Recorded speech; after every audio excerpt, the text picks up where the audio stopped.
Assalamualaikum sahabat Explore. Pernah nggak sih ngebayangin hidup tanpa kulkas? Nggak ada freezer, nggak ada es batu, nggak ada dengungan mesin di dapur. Semua makanan harus dihabiskan hari itu juga. Kalau nggak, ya siap-siap akan membusuk. Dulu, tiap kali orang dapat makanan pasti langsung kepikiran satu hal. Kira-kira makanan ini bisa tahan berapa lama? Soalnya kalau udah busuk, nggak bisa dimakan lagi. Di daerah yang turun salju, alam bisa bantu. Orang sana bisa buat es jadi balok, terus disusun buat jaga makanan tetap dingin. Terus kalau di daerah panas, wah lebih ribet. Makanan harus ditaruh di sudut rumah. Ikan harus dijemur dulu sampai kering, barulah bisa disimpan.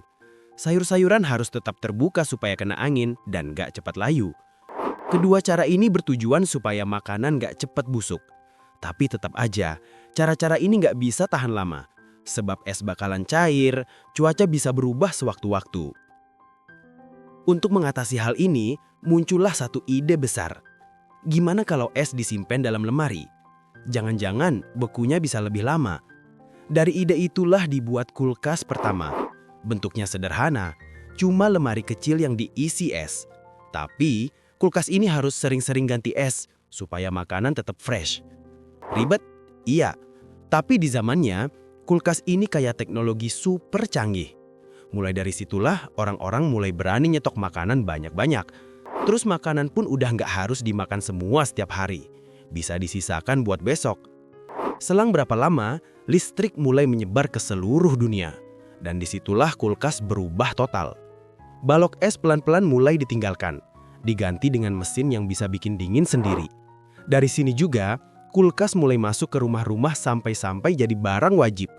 Lambat laun, kebiasaan masyarakat berbelanja pun ikut berubah. Dulu orang belanja secukupnya, sekarang bisa nyetok buat beberapa hari, bahkan beberapa minggu. Telur misalnya, bisa di-stok buat seminggu atau 2 minggu. Terus teknologi semakin maju, muncullah kulkas yang ada tombol sentuh, dan sistem pendingin yang lebih merata. Bahkan di toko-toko elektronik udah ada kulkas 2 pintu yang disebut side by side. Kulkas ini didesain lebih modern, lebih senyap dan lebih hemat listrik. Sekarang kita udah masuk ke era digital. Muncul lagi kulkas baru. Orang-orang nyebutnya kulkas pintar atau smart fridge. Di pintunya ada layar sentuh kayak smartphone. Di dalamnya ada kamera. Dan kulkas ini bisa terhubung langsung sama aplikasi di HP kalian. Jadi kalau kalian mau ngambil air minum, kalian bisa ngecek dulu dari HP masih ada stok minuman atau enggak. Kulkas ini udah nggak perlu lagi buka pintu kayak kulkas lama buat ngecek. Rupanya, saat ini toko-toko elektronik gak cuma jual kulkas buat di rumah aja. Ada juga kulkas buat di luar rumah. Kulkas ini dirancang khusus buat pembeku makanan. Daripada disebut kulkas, biasanya orang-orang nyebutnya freezer. Daging, ikan, dan berbagai macam makanan bisa disimpan di dalamnya. Sebelum kita semua kenal freezer modern, banyak dari kita lebih dulu taunya freezer manual yang ada di pasar-pasar. Sebuah box yang diisi es buat mengawetkan ikan. Nah, pedagang ikan harus sering-sering ganti es yang udah cair supaya ikannya nggak busuk. Dikarenakan zaman terus bergerak maju, jadi terciptalah mesin pembeku yang modern. Tempat penyimpanan makanan pun naik level. Terus di supermarket misalnya, ada mesin pendingin khusus bagian air minum, ada bagian untuk es krim, dan ada yang memanjang tanpa pintu. Semuanya dirancang supaya orang-orang yang mau beli bisa lihat langsung dari luar.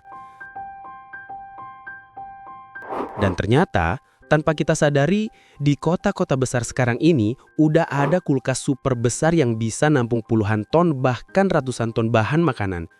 Kulkas ini biasa disebut cold storage atau frozen storage, sebuah gudang pendingin distributor makanan.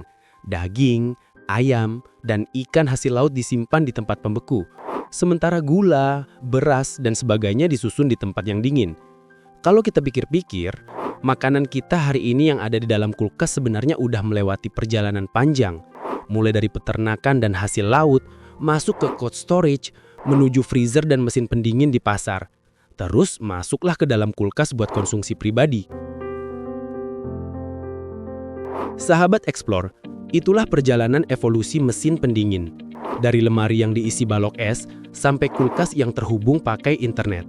Dari rasa khawatir makanan cepat busuk, sampai rasa aman bisa nyetok makanan. Evolusi kulkas bukan cuma soal kemajuan teknologi. Justru kita harus nyadar kalau kemajuan teknologi pasti berasal dari inovasi dan kreativitas seseorang. Nah, seseorang yang berinovasi ini pasti orang yang tekun belajar, banyak membaca, gak mau waktunya habis buat rebahan di kamar.